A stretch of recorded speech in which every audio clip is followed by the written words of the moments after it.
प्रिय दोस्तों, एक बार फिर आप सभी का हमारी तरफ से तहे दिल से स्वागत करते हैं। आज की वीडियो में हम नेवला और 7 भाइयों की कहानी सुनेंगे। जी हाँ दोस्तों, इस कहानी की शुरुआत एक राजा से होती है। उनकी 7 रानियां थी। उस राजा की कोई संतान नहीं थी, इस कारण वह बड़ा ही उदास रहता था। एक दिन उस राजा के राज्य में एक ब्राह्मण आया और राजा को एक फल दिया और बोले कि इस फल को अपने 7 रानियों में बांट देना। राजा ने ब्राह्मण के कहे अनुसार किया और फल को 7 रानियों में बांट दिया। लेकिन सबसे छोटी वाली रानी कुछ काम कर रही थी, इसलिए वो अपना फल सिलवट पर रख दिया और खाना ही भूल गई। तभी उधर एक नेवला जा रहा था और उसने उस फल को जूठा कर दिया। धीरे धीरे समय व्यतीत होने लगा और राजा के घर 6 पुत्र और एक नेवले ने जन्म लिया। समय बीतता गया, सारे राजकुमार बड़े हो गए। तब रानियों ने निश्चय किया कि अब राजकुमारों को काम करने के लिए दूसरे राज्य को जाना चाहिए। अपने भाइयों के साथ जाने के लिए नेवला ने भी जिद करने लगा, तो सारे भाइयों उसकी खिल्ली उड़ाने लगे। अभी नेवला का जात भी कमाने लगे। सारे भाई नेवला को छोड़ के चले गए, लेकिन नेवला उसके पीछे पीछे हो लिया। जाते जाते रास्ते में एक जामुन का पेड़ दिखा तो सबको नेवले की याद आई और अनावश्य ही बोल पड़े, नेवला भैया रहित तो जामुन खिलाइत। नेवला ये सब बातें सुन रहा था और बोला, मैं यही हूँ। सब बोले, बड़ी जोर की भूख लगी है, जामुन खिलाओ। नेवला ने पैर पर चढ़कर सबको जामुन खिलाए। जामुन खाकर फिर सारे नेवले को पेड़ पर छोड़कर ही भाग गए। फिर सबको बड़ी तेज प्यास लगी। तभी रास्ते में उन्हें एक कौवा दिखाई दिया। पानी कैसे निकालने के लिए कुछ था ही नहीं और प्यास से व्याकुल हो गए, तो उन्हें फिर नेवले की याद आई और बोले, नेवला भैया रहित तो पानी पिलाइत। नेवला फिर बोला, मैं यही हूँ।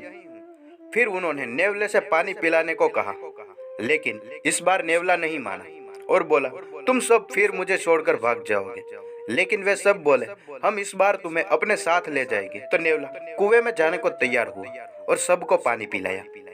लेकिन इस बार भी सारे भाई नेवले को छोड़कर भाग गए। नेवला चिल्लाता रहा कि मुझे कुआं से निकालो, लेकिन नेवला को कुएं में छोड़कर सारे भाई वहां से भाग गए। कुछ ही देर बाद वहां एक धोबिन आई। नेवला धोबिन से निकालने को कहा, लेकिन धोबिन नहीं मानी। नेवला फिर से बोला, मुझे निकाल दो, बदले में तुम जो बोलोगी वो मैं करूँगा। धोबिन बोली, तुम नेवले की जात क्या करोगे? लेकिन नेवले ने बार बार कहने पर धोबिन ने नेवले को निकाल ही दिया और अपने घर लाई। जब धोबिन काम पे जाती तो नेवला धोबिन के बच्चों को खेलता और घर का काम करता। इस तरह धोबिन नेवला से खुश रहने लगी। एक दिन धोबिन के बच्चों को सोच लगी, तो उसने नेवले को सोच करवाने के लिए बोला। इस पर नेवले ने कहा, हग बे तब हग, मुती है तब मुतबे, तब मुत हगी बे मत। बच्चा रोने लगा क्योंकि उसको दोनों आई थी। फिर नेवले ने पूछा, बताओ तुम्हारी माँ ने अपना सारा पैसा कहाँ रखा है? बच्चे ने बताया कि उसकी माँ ने सारा पैसा सुलह के नीचे गाड़ दिया है। नेवले ने सारा धन निकालकर एक कानी गद्दा को खिला दिया। जब धोबिन आई तो नेवला कहने लगा कि मैं अपने घर को जाऊंगा, मुझे मेरी माँ की बहुत याद आ रही है। धोबिन बोली, चले जाना और अपने साथ एक गधा भी ले जाना। नेवला पहले तो बेनम से मना कर रहा था, लेकिन धोबिन के बहुत कहने पर उसने कानी गधे को मांगा। धोबिन बोली, कोई अच्छा सा गधा ले लो।